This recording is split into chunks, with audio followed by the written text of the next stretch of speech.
বহুপদী হলো একটা বীজগণিতীয় রাশি যেখানে এক বা একাধিক কি থাকবে, পদ থাকবে।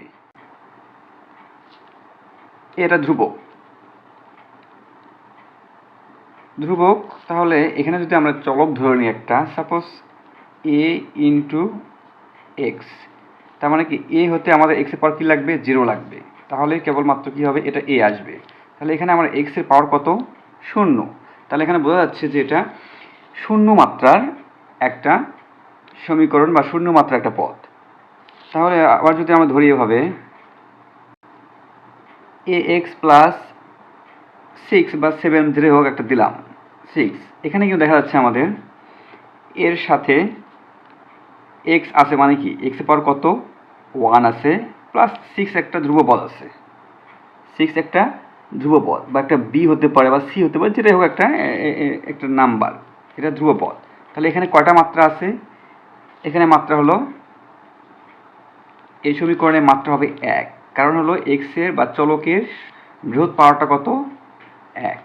একইভাবে যদি আমরা চিন্তা করি, সেটা হলো a x square plus x square, এখানে দুটো ছিল এক্স, তাহলে প্লাস একটা সি ধ্রুবক দিলাম। তাহলে এক্ষেত্রে আমাদের কি হবে, এক্ষেত্রে আমাদের যে এক্স এর যে সর্বোচ্চ পাওয়ারটা আছে, অর্থাৎ কয়টা পাওয়ার এখানে, 2টা, তাহলে এর মাত্রা কত হবে, মাত্রা হবে 2, এবং সেক্ষেত্রে এখানে একটা দুটোই হবে, অনেকগুলো পদ থাকতে পারে। অর্থাৎ বহুপদী অর্থ হলো এক বা একাধিক পদ থাকবে এবং অবশ্যই সেখানে ঠিকই থাকবে, এইভাবে আমরা চলক আকারে লিখতে পারবো এবং তার একটা নির্দিষ্ট মাত্রা থাকবে। সেখানে যদি এক্স এর বা চলকের সর্বোচ্চ পাওয়ার যদি আমাদের 2 হয়, তাহলে মাত্রা হলো 2, অর্থাৎ এখানে তোমার এই সমাধান বা যেটাকে আমরা মূল বলি বা বীজ বলি, সেটা আসবে 2টা। এই সমীকরণে আমাদের মাত্রা যেহেতু 1, সেহেতু সমাধান আসবে কয়টা, একটা। এইভাবে আমাদের এই বহুপদী সমীকরণগুলোর মূল আমরা নির্ণয় করতে পারি বা আমরা বুঝতে পারি যে আসলে কয়টা মূল আসবে বা বীজ আসবে বা সমাধান আসবে। A x cube plus b x square plus c x plus d. অর্থাৎ দেখো এক্স এর সর্বোচ্চ পাওয়ার আস্তে আস্তে পাওয়ারগুলো কী হয়েছে, প্রতিটা পদে ক্রমান্বয়ে কমে গেছে। এখানে 3টা ছিল, এখানে 2টা ছিল, এখানে একটা, এখানে আবার নাই। তাহলে এখানকার মাত্রা কত হবে, মাত্রা হলো আমাদের সর্বোচ্চ এক্স এর অথবা চলকের সর্বোচ্চ পাওয়ারটা আমরা দেখব। এখানে কত আছে পাওয়ার, এখানে 3 আছে, 2 আছে, 1 আছে, তাহলে সর্বোচ্চ পাওয়ার কত, 3। তাহলে মাত্রা কত হবে আমাদের এখানে, 3 মাত্রার, এটা হলো একটা বহুপদ, 3 মাত্রার বহুপদী সমীকরণ।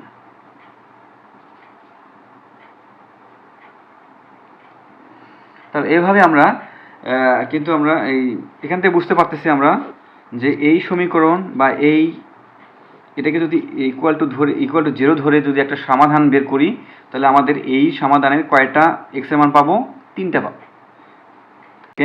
দ্বিঘাত বহুপদী সমীকরণ এবং এর বিস্তারিত জিনিস আমরা এখানে আলোচনা করব।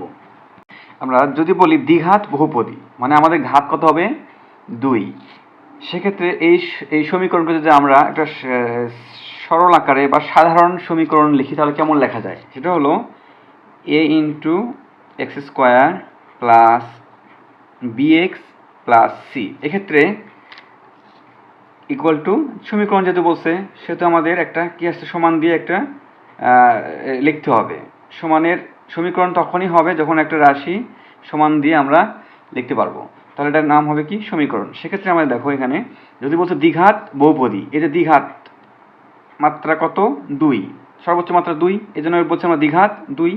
এবং বহুপদ অনেকগুলো পদ আছে, তাই না, এগুলো আমাদের এইভাবে যদি আমরা লিখি, তাহলে আমাদের এটা দ্বিঘাত এবং এটা বহুপদী সমীকরণ। সেক্ষেত্রে আমাদের এটা কি, বিটা কি, সিটা কি, সেটা আমাদের জানতে হবে। এ এবং বি এবং সি হলো, এগুলো হলো সহগ। এগুলো কার কার সহগ, এ কে বলা হচ্ছে এক্স স্কোয়ারের সহগ, বি হলো এক্স এর সহগ, এবং সি হলো আমাদের ধ্রুব পয়েন্ট বা ধ্রুবক।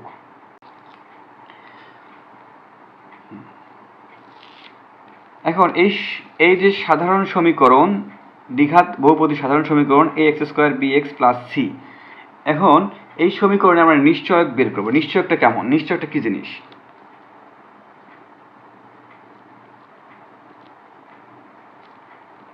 নিশ্চয়ক অর্থ হলো এই সমীকরণটা নিশ্চয়ক, এই সমীকরণ একটা রাশি বা এই সমীকরণের একটা অংশ যেটা দিয়ে আমাদের এই সমীকরণের কি নির্ণয় করবে, সমীকরণের প্রকৃতি নির্ণয় করবে, প্রকৃতি নির্ণয় করবে, প্রকৃতি নির্ণয় করে। সে প্রকৃতিটা কেমন হতে পারে? সেটা হতে পারে বাস্তব, হতে পারে সেটা হতে পারে বাস্তব, অথবা কি হতে পারে, অবাস্তব হতে পারে। বাস্তব হতে পারে, অথবা কি হতে পারে, জটিল হতে পারে। জটিল যাকে বলা হচ্ছে অবাস্তব বা কাল্পনিক, জটিল বা যাকে বলা হচ্ছে কাল্পনিক, কাল্পনিক অথবা অবাস্তব। এখন বাস্তবের মধ্যে আবার অনেকগুলো ভাগ আছে, সেটা হতে পারে কি হতে পারে, মূলদ হতে পারে, মূলদ হতে পারে। এই বাস্তবের মধ্যে এটা ভাগ, বাস্তব হওয়ার পরে আমরা দেখব মূলদ হবে নাকি অমূলদ হবে। এটা আমরা নিশ্চয়ক থেকে আমরা জানতে পারবো। এখন সমীকরণের এই মূল সমাধান ধরে বলি আমরা, সমাধান অথবা বীজ একই জিনিস, বীজ। তাহলে সমীকরণের মূল, সমাধান এবং বীজ একই জিনিস। বীজটা হলো বা সমাধান হলো এই যে আমরা সমীকরণে লিখেছি এখানে x এর মান কত হবে। তাহলে আমাদের প্রথমে বলেছিলাম এটা হলো একটা দ্বিঘাত, মানে দুই ঘাত, উপরে 2 আছে, তাহলে বীজ কয়টা হবে, 2টি হবে। আমরা সর্বোচ্চ পাওয়ার যে কয়টা থাকবে চলকের, ঠিক সেটাই, সেই কয়টাই আমাদের কি আসবে, এই সমাধান আসবে, তাই না? আমরা এই যে এখান থেকে x এর মান বের করতে পারবো না, পারবো। সেটা x এর মান কত হবে, সেটা আমরা কয়টা আসবে মান, 2টা আসবে, কারণ আমাদের সর্বোচ্চ পাওয়ার কত, 2। আচ্ছা, তাহলে সমাধান, এই যে এই সমীকরণটা, এই সমীকরণের সমাধান কেমন হতে পারে? তাহলে x, এখানে কি বের করবো, x ইকুয়াল টু আমাদের সূত্র হলো মাইনাস বি। বিটা হলো এই যে x এর সহগ, তার আগে মাইনাস বি, যেহেতু 2টা আসবে, একটা প্লাস দেব, একটা মাইনাস, রুট ওভার কত, B square minus 4ac by 2a। এটা আমাদের সূত্র। x এর মান কয়টা আসবে, 2টা আসবে। কিভাবে 2টা আসবে, একবার প্লাস ধরে একটা আসবে, আর একবার কি আসবে, মাইনাস ধরে একটা আসবে। এখন এই সমীকরণ থেকে এই a b c এই 3টার মান যদি আমরা বসায় দিয়ে জায়গায়, তাহলে আমাদের এই সমীকরণের যে সমাধান বা x এর মান, এটা আমরা পাবো, 2টা পাবো। একটা হলো এই প্লাস ধরবো একবার, আর একবার কি ধরবো, মাইনাস ধরবো। এই রুটের ভিতরে অংশটুকু, এই অংশটুকু, এই বি স্কোয়ার মাইনাস 4ac, এটাকে বলা হচ্ছে এই যে নিশ্চয়ক। এই নিশ্চয়কের উপরে ভিত্তি করেই আমাদের সমীকরণটার প্রকৃতি আমরা কি করব, নির্ণয় করতে পারবো। সেই শর্তগুলো আছে, আমি পরে একটু ক্যালকুলেশন করে দেখাবো তোমাদের।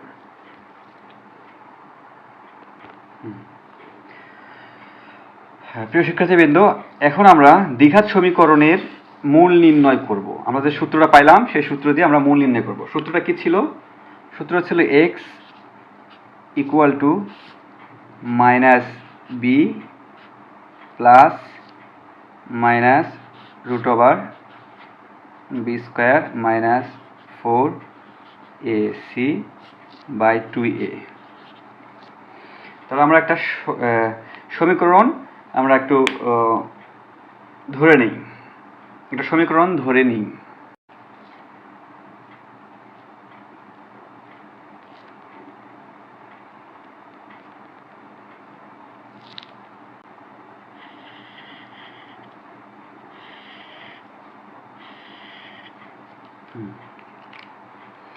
আমরা দেখতে পাচ্ছি এখানে এই সমীকরণ x square plus x minus 12 equal to 0, এই সমীকরণের মূল বের করতে হবে। আমাদের যে আদর্শ সমীকরণ ছিল সেটা ছিল ax square plus bx plus c equal to 0। আদর্শ সমীকরণ ছিল ax square plus bx plus C equal to 0। সেখান থেকে আমাদের এক্স এর মান এক্স ইকুয়াল টু কী জানি আমরা মাইনাস বি একবার plus root over B square minus 4ac by 2a। আবার আরেকটা সমীকরণ হবে, আরেকটা মূল হবে x1 হয়, এটা x2 যদি দিই আমরা minus B minus root over B square minus 4ac by 2a। তাহলে আমাদের এই যে সমীকরণ, এটাকে এই সমীকরণ আকারে নিয়ে আসতে হবে আমাদের। কীরকম নিয়ে আসতে হবে? প্লাস এই দেখো এক্স স্কোয়ার মানে এ এক্স স্কোয়ার, এ মানে এখানে কত, এখানে কিছু নাই মানে কত আছে, এটাকে 1 ইন্টু এক্স স্কোয়ার, তারপর প্লাস প্লাস এক্স, তার মানে বি কত 1 ইন্টু এক্স প্লাস সি, তার মানে এখানে প্লাস দেওয়া আছে, প্লাস দিলাম সি, সি তাহলে কত হবে এই মাইনাস 12, এখানে মাইনাস 12। আমি একটু তোমাদের বোঝানোর স্বার্থে এটা সাজায় লিখলাম ইকুয়াল টু 0। তাহলে এখানে এ ইকুয়াল টু কত 1, এই যে এক্স স্কোয়ার সেহেতু 1, বি কত, বি ইকুয়াল টু কত, বি এই যে বি ইকুয়াল টু 1, সি কত, C equal to minus minus 12। ঠিক আছে, তাহলে আমরা এই সমীকরণের এই সমীকরণটার যদি আমরা সমাধান করি তাহলে এক্স এর দুটো মান পাবো। সেই দুটো মান কি কি হবে? তাহলে যদি একটা বলি আমরা x1 ইকুয়াল টু প্রথম মূল, এখানে লিখি প্রথম মূল অথবা মূল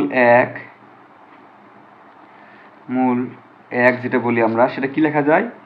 এই যে মাইনাস বি, সূত্রের মাইনাস বি কত, বি হলো 1 plus plus root over B square মানে বি কত 1, 1 উপর স্কোয়ার মানে 1 মাইনাস 4ac, 4a কত 1, সি হলো মাইনাস 12 বাই 2a সূত্রে এই 2 আর a হলো কত 1 ইন্টু 1। তাহলে আমাদের যদি ক্যালকুলেশন করে এটা কেমন আসবে?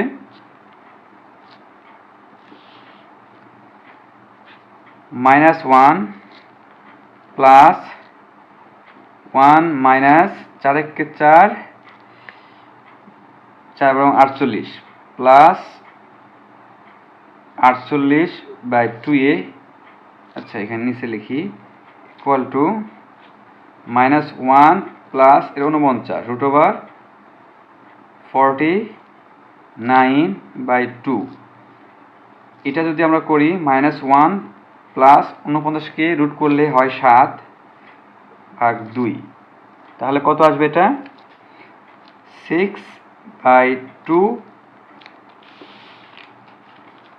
1 প্লাস 7 অর্থাৎ এখানে ক্যালকুলেশন 6 আসলো বাই 2 ইকুয়াল টু কত 3। তাহলে আমাদের একটা মূল পেলাম কত 3।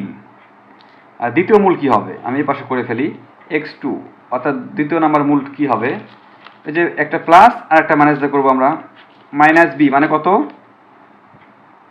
বি মান 1, এখানে প্লাস ছিল এখানে মাইনাস দেবো root over B square, B মানে 1 অর্থাৎ এইটুকুর মান, এই নিশ্চয়কের মান এইটুকুই মান সেম, বি স্কোয়ার মাস 4 মান কত 49, একবার লিখে ফেললাম 49, আর 2 এ কত 2 ইন্টু 1 2, তাহলে কত আসবে -1 মাইনাস 7,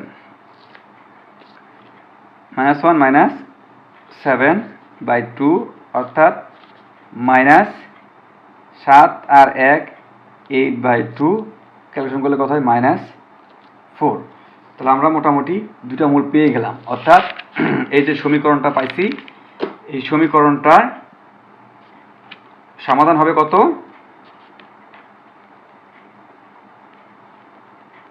সমাধান অথবা বীজ যাই বলো না কেন, বীজ অথবা মূল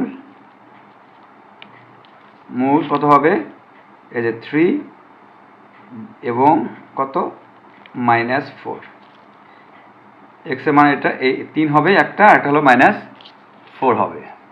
এটাই আমাদের অ্যান্সার। যদি এভাবে আমাদের এই সূত্রের সাহায্যে আমরা এই সমীকরণের খুব সহজেই দুইটা মূল বের করতে পারি। তাহলে মোটামুটি আমাদের সমীকরণ থেকে এই সূত্রের সাহায্যে মূল নির্ণয় করা আমরা খুব সহজেই পেরে যাব। ধন্যবাদ সবাইকে।